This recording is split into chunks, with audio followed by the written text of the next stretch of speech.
You know, coming back, me and Baja George started to talk about what can we make better. Isn't that interesting? We all do that on our trips. You know, that ride home, that we reflect on, you know, what trail, what happened. And then you start thinking about what could I do differently? What can I bring with me? Whether it's a better bike, or what could I do to my bike to make it better? It's kind of what we started to kind of talk about. Baja George brought up the fact that I used to have a Honda XR650. This bike was amazing. They had a nickname for it, or at least me and my friends in my circle, we called it the Dominator. Because pretty much that's what Johnny Campbell did, is he dominated Baja on the XR650R, not the L. We all know the L is just a cheeseball motorcycle. But better yet, I'm gonna have Bob Bell, the guru of Baja racing, explain why the XR650R. What makes it the bike to have down there? I think the 650 absolutely is still competitive in Baja. I mean, even today. I mean, it's, no, you know, nobody's racing it as much anymore. I mean, there are guys still racing it, but a lot of the top serious teams, you know, aren't racing it. The biggest thing for the 450X, the advantage it has, is maybe a little quicker acceleration, and it's a little lighter, so going into corners, late braking, and just a little more nimble and stuff. But where the 650 shines is just going fast once you get above third gear. I kind of almost liken them to the 450X is more like the class 1 car, where the 650 is the trophy truck. When they get up to, say, on the backside of Mike's Loop and stuff, but boy, you send them down in a fast set of whoops down in San Felipe and stuff, I mean, you know, they're the vehicle to be in. And the 650, a lot of people question, how is it in the whoops and stuff like that. If you get going fast in whoops, set up correctly, that bike is pretty phenomenal. I mean, the other things it has is you know, the chassis and the way the suspension works together, it has a little more flex, but one of the things that is a big advantage is it's always going to be a little plusher just because of that.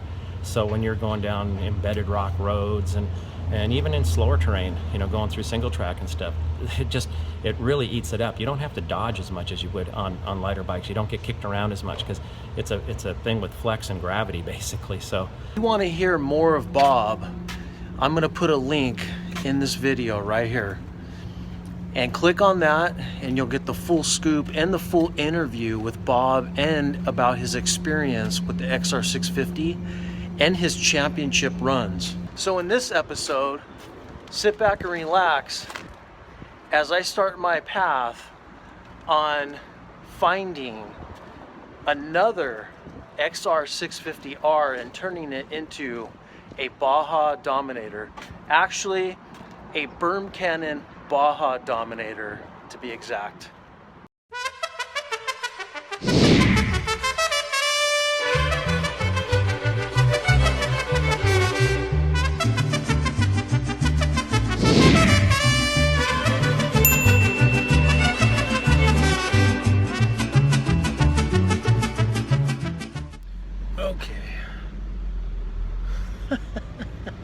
I just bought a 2002 Honda XR650R. To say that it's a barnyard find is an understatement.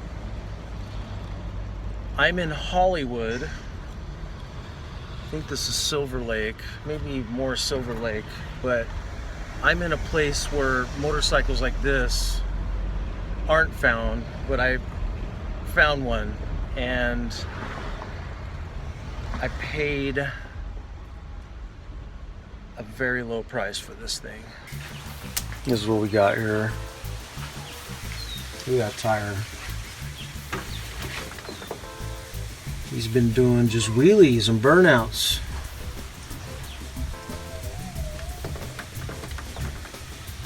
No rear brake pad.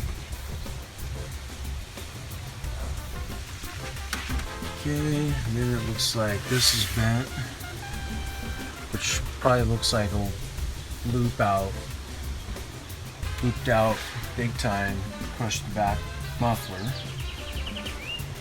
But everything else, not a lot of,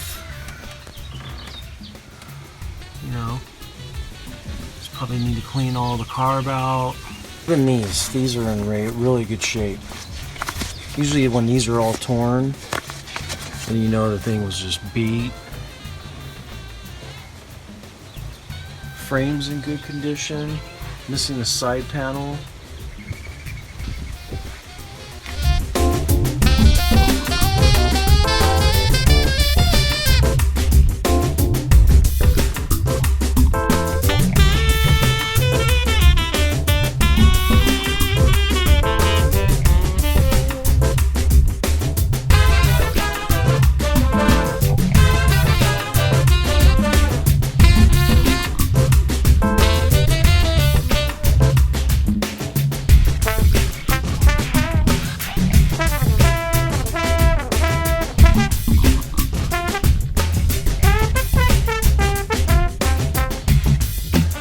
Alright, pretty much the only thing we're going to do here is we took the head off, and Matt here from LA Sleeves is going to explain kind of what we're doing. So, Matt, what was with the valves and the head? Were they all good, or what? Well, we got two that we're going to recut the valve sealing surface, and the other two sunk too far deep, so those need to be replaced. Okay, so two are good and two we're going to replace. So now that we got the head done, we're going to put a fresh top end in it just for longevity, and we're going to use LA Sleeves brand of pistons, the LAPC line.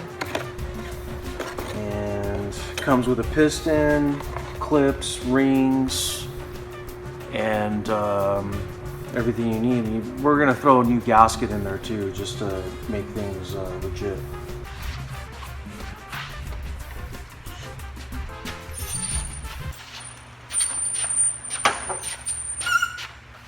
Okay guys, so we have wheels off. We took the head apart and found that we needed some valve adjustment, so we went ahead and did that. Motor's all good. We just have to change the oil. We took the carb out, we soaked that, and then we cleaned all the jets out, rebuilt that. So that should be good to go. So now it's wheels.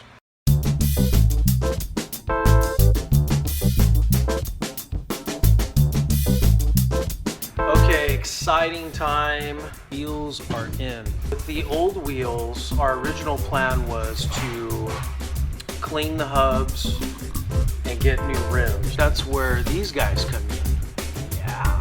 The smoked rear rotor that we had, that's actually, I haven't seen a rotor like this before, but it's in-grooved. It's totally trash, no good. Okay, one thing I want to stress, especially with this bike and where it's going to be going, Warp 9's been doing this for a very long time, and they're avid motorcyclists. They've been around the block. I went with a heavy-duty spokes just because the elements in Baja are going to be pretty much brutal at times. So I want a wheel to hold up. I don't want a wheel to come apart in Baja. That's just not what, I don't think anybody wants that.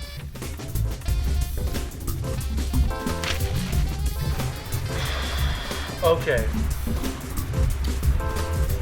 This was the cockroach underneath the pillow that I didn't want to pick up and see. But when buying a bike on Craigslist, it's almost every single time you got to do this. And that is linkage. And I hate doing linkage. So, took everything apart, cleaned everything inside, you can see, and I'm glad I did, but doesn't mean I have to be happy about doing it. But the bike was sitting and it was all dried out, it was rusted, some bearings were frozen, so we went ahead and redid all of them. This is always good to have. Not trying to be a know-it-all, but it's always good, especially when you're going, let's say 100 miles per hour down a dirt road. You want to make sure you have all your torque specs. So it looks like Basically, this guy's been riding the bike in seawater. He froze or fried the front caliper and the back caliper with the brake pads. The brake lines were all bloated. So I'm real close, but basically this happened.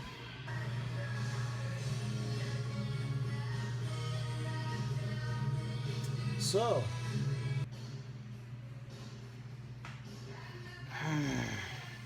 okay, so we have the swing arm bolt seized and snapped off into the swing arm. Anybody's worst nightmare. But as you can see, the method, which is very well known in the world of motorcycling, is the butcher the lamb process, where you hang the bike upside down, and for the best is what we're calling that. But I don't need to go over what we're doing here. Everybody knows about this method, so I won't bore you with it. With the swing arm bolt now fixed with the help of CT Racing, we headed over to Precision Concepts. These guys had a couple more tricks up their sleeve. I was interested to see what those were. They also helped sync up and dial in all the lighting and electrical for the dual sport part of the bike.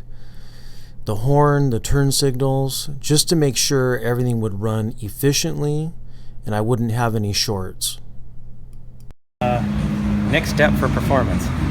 I would recommend pulling all the emissions off and then putting the block off kit on it, because that'll help with backfire. It'll help with, basically you're just sending fresh air straight into the exhaust, which it can end up backfiring a little bit and stuff, and just running a little hotter because of it and not as clean.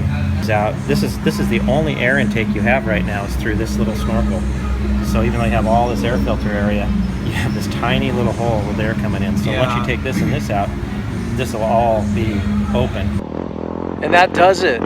For more in-depth, complete report on this XR650 build, visit dirtbikemagazine.com or subscribe to Dirt Bike Magazine, and we'll see you down in Baja.